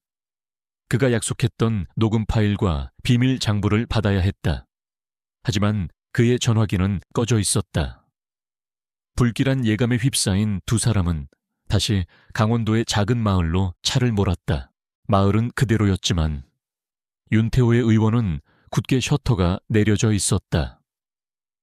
창문 너머로 들여다본 내부는 텅 비어 있었다. 마치 야반도주라도 한 것처럼 주변 상인들에게 물어봤지만 그가 어디로 갔는지 아는 사람은 아무도 없었다. 박성진의 손이 여기까지 뻗친 것이다. 그가 윤태호를 위협해 숨게 만들었거나 혹은 더 끔찍한 상상은 하고 싶지 않았다. 그들의 가장 결정적인 증인과 증거가 연기처럼 사라져 버렸다. 서울로 돌아오는 차 안은 숨막히는 침묵으로 가득 찼다. 혜우는 창밖을 보며 애써 눈물을 삼켰고 지우는 운전대만 쥔 채 아무 말도 하지 않았다. 그의 완벽하게 통제되던 세상에 균열이 가고 있었다. 그의 펜트하우스에 도착했을 때 두 사람의 어깨 위에는 패배의 무게가 고스란히 내려앉아 있었다. 지우는 넥타이를 거칠게 풀어던지고 소파에 몸을 던졌다. 언제나 흐트러짐 없던 그의 모습은 온데간데 없었다. 그는 처음으로 지쳐 보였고 무력해 보였다. 내 실수다. 그가 나지막이 말했다. 박성진을 너무 얕봤어. 그가 이렇게 빨리 그리고 이렇게 더럽게 나올 줄은 몰랐다. 아니에요. 혜운이 그의 곁에 다가앉았다. 우리가 얕본 게 아니라 그가 상상 이상으로 악랄한 거예요. 이제 모든 게 끝났어. 지우는 공허한 눈으로 허공을 응시했다. 난 이제 의사도 아니고 증인도 사라졌어. 우리가 뭘 더 할 수 있지. 그는 자조적으로 웃었다. 그냥 그때 미국으로 가버릴 걸 그랬나. 이런 싸움은 나에게 어울리지 않아. 그의 약한 모습에 혜운의 마음이 무너져 내리는 것 같았다. 하지만 그녀는 울지 않았다. 지금 무너져야 할 사람은 자신이 아니었다. 그녀는 그의 손 위로 자신의 손을 조심스럽게 포겠다. 그의 손은 얼음장처럼 차가웠다. 아니요, 당신은 틀렸어요. 그녀의 목소리는 작았지만 단호했다. 그들이 당신에게서 메스는 빼앗아갔을지 몰라도 의사 강지훈을 빼앗아간 건 아니에요. 당신이 수술실에 있든 여기에 있든 당신은 내가 아는 최고의 의사예요. 그녀는 그의 눈을 똑바로 바라보았다. 당신은 힘이 없어서 진실을 외면하지 않겠다고 했어요. 그 말을 듣고 저는 당신을 믿기로 했어요. 제 아버지를 위해서만이 아니에요. 당신이 지키려는 그 신념을 위해서. 여기서 포기하면 안 돼요. 당신은 수술실에서 환자를 살리는 것만이 아니라 썩어빠진 세상과 싸우는 방식으로도 사람을 살리고 있는 거예요. 혜운의 말은 따뜻한 불씨가 되어 그의 얼어붙은 마음속으로 파고들었다. 지우는 오랫동안 그녀를 바라보았다. 그녀의 눈동자 속에서 그는 잃어버렸다고 생각했던 자기 자신을 발견했다. 돈으로 하룻밤을 샀던 그 가녀린 소녀는 이제 그의 무너진 영혼을 지탱해주고 있었다. 그의 차가운 가면이 마침내 완전히 부서져 내렸다. 그는 그녀의 손을 힘주어 잡았다. 처음 너를 만났던 밤, 그의 목소리가 잠겨 있었다. 난 그냥 하룻밤 상대를 산 게 아니었어. 절망의 끝에서도 빛을 잃지 않는 내 눈빛이 내가 잃어버렸던 무언가를 떠올리게 했어. 그때 난 이미 의사로서의 자부심을 거의 잃어가고 있었지.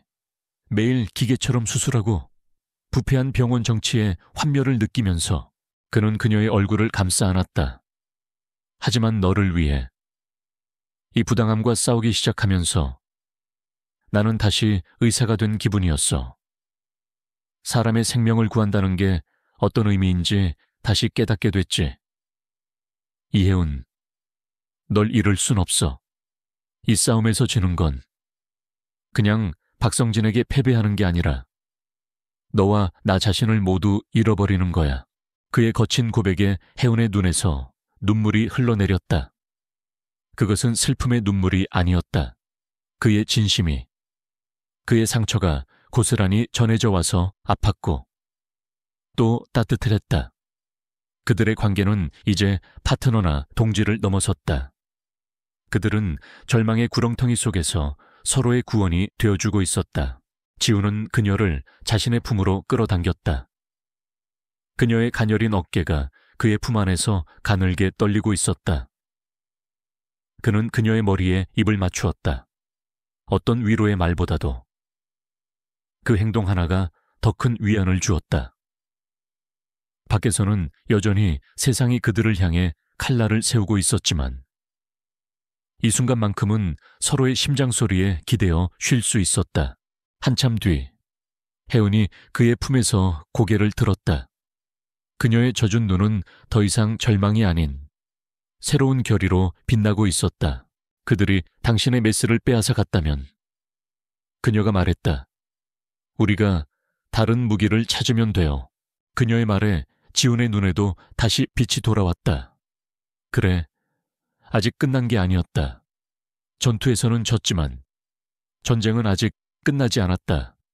그들은 패배했지만 부서지지는 않았다. 그들은 서로를 부축하며 다시 일어섰다.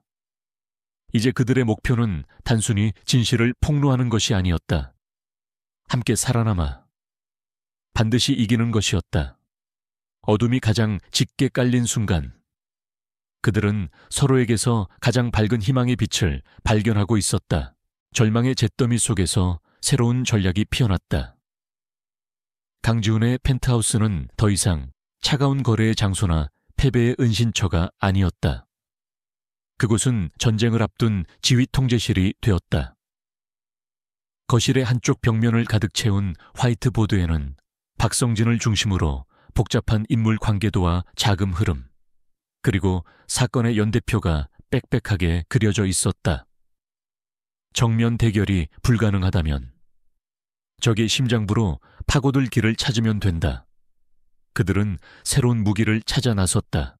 지훈의 무기는 병원 밖에 있었다. 의사 가운을 벗은 그는 오랫동안 잠재워두었던 자신의 또 다른 인맥을 깨웠다. 그는 대학 시절부터 막역하게 지내온 친구이자 현재 서울중앙지검 특수부에서 저승사자로 불리는 김진우 검색에 연락했다. 약속 장소는 사람들의 눈을 피할 수 있는 인사동의 낡은 찻집이었다. 오랜만에 만난 김진우는 지훈의 수척해진 얼굴을 보고 놀랐다. 무슨 일이야. 병원에 불이라도 났나. 천하의 강지훈이 나를 다 찾고 지훈은 서두르지 않고 지난 몇 달간 있었던 모든 일을 털어놓았다. 이혜운과의 첫 만남부터 세라넥스, 사라진 윤인수, 그리고 조작된 윤리위원회까지 그의 이야기가 길어질수록 김진우의 표정은 점점 굳어갔다. 증거는 이야기가 끝나자 김진우가 물었다. 검사다운 단도직입적인 질문이었다. 결정적인 증인. 윤인수는 사라졌어. 하지만 내가 분석한 데이터와 혜운이가 찾아낸 5년 전 진료 기록이 있어. 이건 명백한 정황 증거야. 정황 증거만으로는 부족해. 상대는 거물급 병원장이야. 언론과 정계에도 연줄이 다 있겠지. 섣불리 건드렸다가 우리가 역공을 당할 수도 있어. 김진우는 신중했다. 알아. 그래서 널 찾아온 거야. 지훈의 눈이 그 어느 때보다 진지했다. 공식적인 수사를 요청하는 게 아니야. 비공식적으로. 내사부터 시작해줘. 박성진과 노바 파마슈티컬스의 계좌를 추적하고 윤인수의 행방을 찾아줘. 꼬리가 잡히면 그때 우리가 가진 모든 패를 넘길게. 김진우는 한참 동안 지훈을 바라보았다. 그는 친구의 눈 속에서 단순한 복수심이 아닌 진실을 향한 집요한 의지를 읽었다. 그는 찻잔을 내려놓으며 결심한 듯 말했다. 알았다. 일단 너를 정직시킨 윤리위원들 뒷조사부터 시작하지.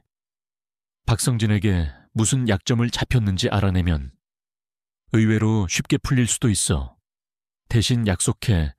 무모하게 혼자 움직이지 마. 이제부터 이건 내 싸움이 아니라 우리 싸움이니까. 강력한 아군을 얻은 지훈이 법적인 칼을 가는 동안 해운은 더 깊고 어두운 비밀을 파헤치고 있었다. 그녀는 박성진의 약점이 돈 문제뿐만이 아닐 것이라고 직감했다. 그토록 필사적으로 5년 전 사건을 덮으려 했던 데에는 더 큰 이유가 있을 터였다. 그녀는 다시 최은미 간호사에게 접근했다. 강지훈의 부당한 징계 소식을 들은 최 간호사는 이전보다 더 적극적으로 그녀를 돕고 싶어 했다. 5년 전 사건에 대해 뭔가 아는 것 없어요. 혜은이 물었다. 윤인수 선생님이 병원을 떠나게 된 진짜 이유요. 최은미는 잠시 망설이다가 주변을 살핀 뒤 목소리를 낮췄다. 그때 병원에 이상한 소문이 돌았어요. 김영철 환자가 사망하기 직전 예정에 없던 응급수술이 있었다고요. 그리고 그 수술을 집도한 게 당시 과장이었던 박성진 원장님이었다는 얘기가. 박성진 원장이요. 주치의는 윤인수 선생님이었는데. 그러니까 이상하죠. 소문으로는. 박 원장님이 새로 도입한 수술 기법을 시험해 보려다가 환자 상태를 악화시켰고 그걸 덮기 위해 윤인수 선생님과 한미제약의 신약을 이용했다는 거예요. 하지만 아무도 그 말을 입 밖에 내진 못했어요. 그때 그 수술에 참여했던 스태프들이 얼마 뒤에 전부 다른 병원으로 뿔뿔이 흩어졌거든요. 혜은의 머릿속에서 모든 조각이 맞춰졌다. 이것이었다. 박성진이 숨기려 했던 진짜 비밀. 단순한 비리가 아니었다. 자신의 과오로 환자를 죽음에 이르게 한 의사로서는 절대 용서받을 수 없는 치명적인 의료사고. 그가 그토록 윤인수의 입을 막으려 했던 이유가 바로 이것이었다. 이 새로운 사실은 전세를 뒤집을 수 있는 강력한 무기였다. 혜운은 이 사실을 즉시 지훈에게 알렸다. 지훈은 김진우 검색에 연락해 5년 전 수술에 참여했던 스태프들의 행방을 추적해달라고 요청했다. 이제 그들은 박성진의 목을 조일 2개의 밧줄, 즉 비자금과 의료사고라는 카드를 모두 손에 쥐게 되었다. 이제 남은 것은 결정적인 한 방을 날릴 무대를 정하는 것이었다. 그리고 그들에게는 완벽한 무대가 주어질 예정이었다. 바로 2주 뒤에 열릴 석경의료원 개원 50주년 기념식. 병원의 모든 고위층과 정재계 인사들, 그리고 언론이 모두 모이는 가장 화려한 축제의 날. 그들은 그날을 박성진의 가면을 벗기는 심판의 날로 만들기로 결심했다. 그때부터 그들의 움직임은 더욱 은밀하고 치밀해졌다. 지훈은 김진우 검사팀과 협력하며 법적인 절차를 준비했다. 기념식 당일 현장에서 박성진을 긴급 체포할 수 있도록 압수수색 영장을 발부받을 준비를 마쳤다. 증거가 폭로되는 순간 검찰이 들이닥치는 완벽한 시나리오였다. 혜운은 내부에서의 역할을 맡았다. 그녀는 최은미 간호사의 도움을 받아 기념식에서 상영될 병원 홍보 영상 담당자에게 접근했다. 그녀는 자신이 만든 추모 영상을 추가하고 싶다는 거짓말로 담당자를 속여 영상 자료를 미리 빼돌릴 수 있는 루트를 확보했다. 그 영상 파일 안에 그녀는 박성진의 비리를 폭로할 모든 증거 자료를 숨겨놓을 계획이었다. 기념식을 며칠 앞둔 밤, 김진우 검색에서 결정적인 연락이 왔다. 5년 전 수술에 참여했던 마취과 의사를 찾아냈다는 것이었다. 그는 박성진의 협박에 못 이겨 병원을 떠났지만 평생 죄책감에 시달려왔다며 모든 것을 증언하겠다고 약속했다. 이제 모든 준비는 끝났다. 덫은 놓였고 사냥감은 아무것도 모른 채 제 발로 덫을 향해 걸어오고 있었다. 혜운과 지우는 펜트하우스에서 서울의 야경을 내려다보았다. 처음 만났던 그날 밤. 절망과 경멸로 서로를 바라보았던 그들은 이제 같은 곳을 바라보는 동지가 되어 있었다. 내일이면. 지훈이 혜운의 어깨를 감싸 안으며 말했다. 이 모든 것이 끝날 거야. 무서워요. 혜운이 솔직하게 말했다. 나도 무서워. 지훈이 그녀의 이마에 입을 맞췄다. 하지만 너와 함께라면 괜찮을 거야. 그들의 등 뒤 화이트보드에는 D-Day라는 글자가 선명하게 적혀 있었다. 폭풍 전야의 고요함 속에서 두 사람은 서로의 천에 의지하며 결전의 날을 기다리고 있었다. 길고 길었던 싸움의 마지막 장이 곧 펼쳐지려 하고 있었다. 석경의료원 개원 50주년 기념식은 대한민국 의료계의 권력과 부가 총집결한 축제였다. 국내 최고의 호텔 그랜드 볼룸은 화려한 샹들리에 불빛과 유명 인사들의 웃음소리로 가득 찼다. 단상 위에서. 박성진은 자유롭고 위험 있는 병원의 수장으로서 완벽한 연기를 펼치고 있었다. 그는 축사를 위해 찾아온 정계와 재계의 거물들과 악수를 나누며 자신의 제국이 이룩한 반세기의 업적을 만끽하고 있었다. 그 화려한 군중 속에서 이혜운은 눈에 띄지 않는 원피스 차림으로 조용히 앉아 있었다. 그녀의 손에는 작은 클러치백이 들려 있었고 그 안에는 모든 것을 바꿀 신호기가 들어 있었다. 그녀의 심장은 금방이라도 터져 나올 듯 격렬하게 뛰었지만 표정은 얼음처럼 차분했다. 강지훈은 연회장 안에 없었다. 그는 행사장과 연결된 작은 VIP 룸에서 김진우 검사와 그의 수사팀과 함께 대기하고 있었다. 방 안의 모니터들은 연회장 내부의 모든 카메라와 연결되어 박성진의 일거수일투족을 비추고 있었다. 그의 손에는 무정의가 들려 있었다. 모든 준비는 끝났고 이제 사냥감이 함정에 가장 깊은 곳으로 들어오기만을 기다리고 있었다. 축하 공연과 지루한 축사들이 이어지고 마침내 행사의 주인공인 박성진이 단상에 올랐다. 그는 준비된 연설문을 보지도 않은 채 자신감 넘치는 목소리로 석경의료원의 비전을 이야기하기 시작했다.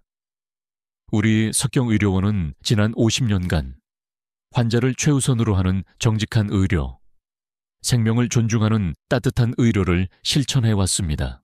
그의 위선적인 목소리가 장내에 울려 퍼질 때마다 혜우는 주먹을 꽉 쥐었다. 정직, 존중, 그가 가장 잔인하게 짓밟아온 가치들이었다. 박성진의 연설은 절정으로 치닫고 있었다. 그는 팔을 활짝 펴며 등 뒤에 거대한 스크린을 가리켰다. 이제 우리 병원의 자랑스러운 반세기 역사를 담은 영상을 함께 보시겠습니다. 웅장한 오케스트라 음악이 울려 퍼지기 시작했다. 혜운이 클러치 백안의 신호기 버튼을 누른 것은 바로 그 순간이었다. 음악이 갑자기 멈췄다. 거대한 스크린은 병원의 연혁을 보여주는 대신 잠시 암전되었다가 지지직거리는 노이즈와 함께 다시 켜졌다. 화면에 나타난 것은 노바 파마슈티컬스에서 박성진의 유령 회사로 흘러들어간 거액의 자금 내역이 담긴 비밀 장부였다. 그리고 스피커를 통해 강지훈의 차분하고 냉정한 목소리가 흘러나왔다. 이것은 석경의료원 박성진 원장이 지난 2년간 제약회사로부터 불법 리베이트를 받은 내역입니다. 그는 세라넥스라는 고가의 신약을 불필요한 환자들에게 처방하는 대가로 수십억 원의 뒷돈을 챙겼습니다. 장내가 술렁이기 시작했다.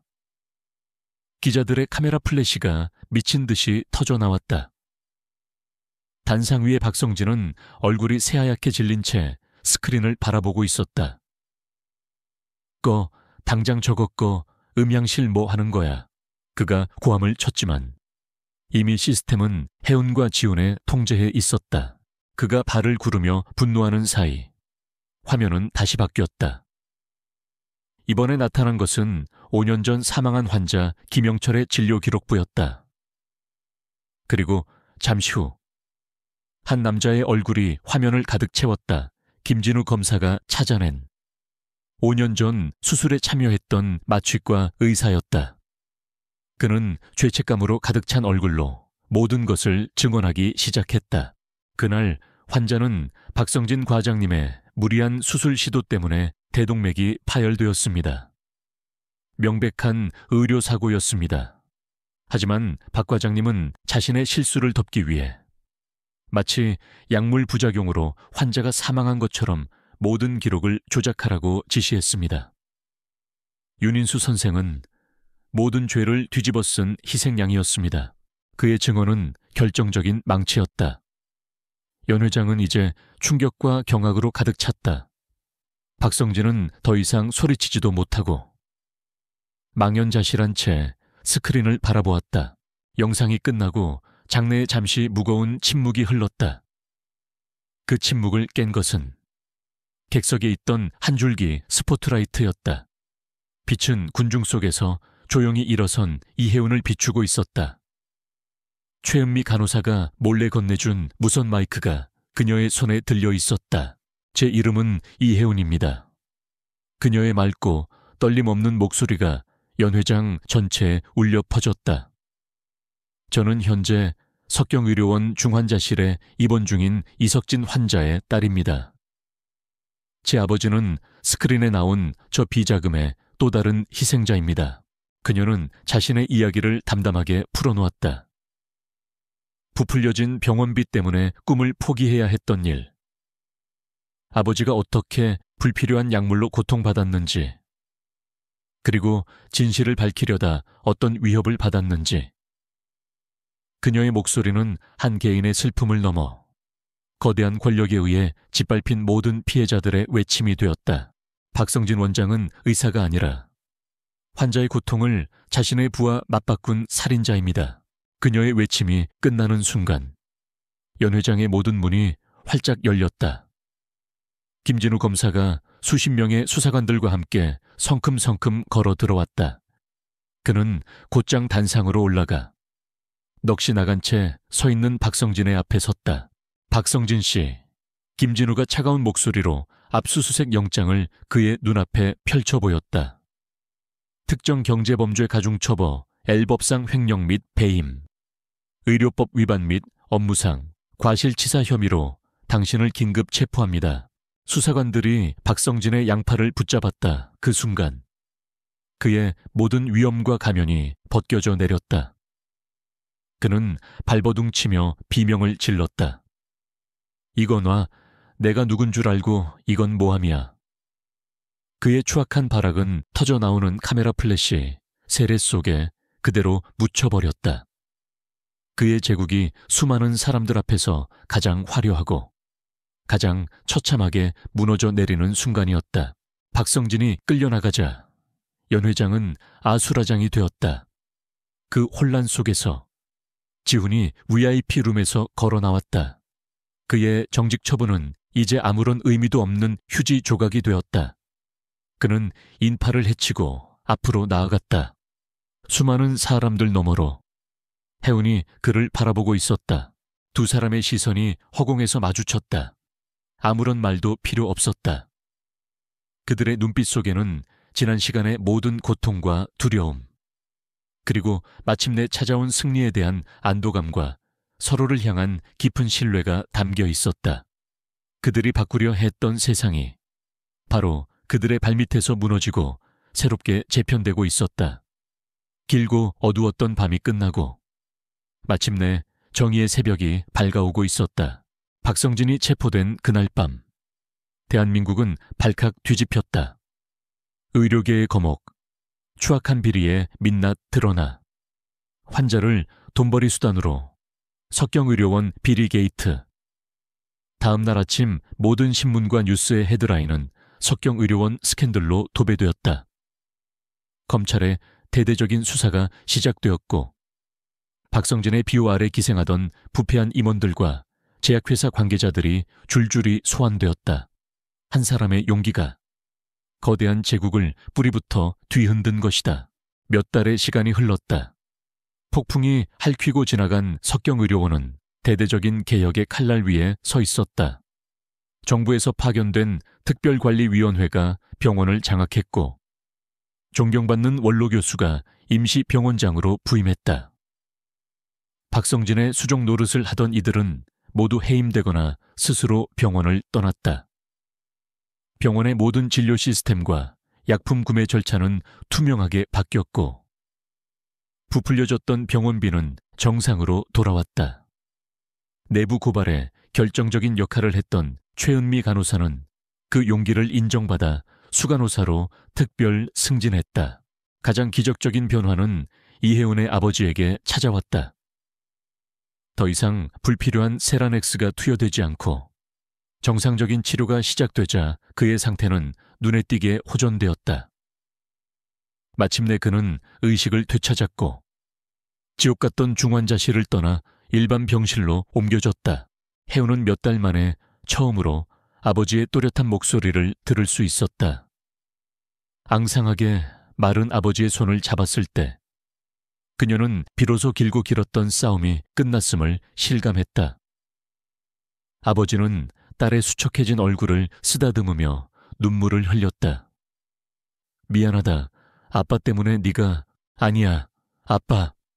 혜우는 웃으며 아버지의 눈물을 닦아주었다. 이제 다 괜찮아. 우리 다시 시작하면 돼. 강지훈의 명예는 완벽하게 회복되었다.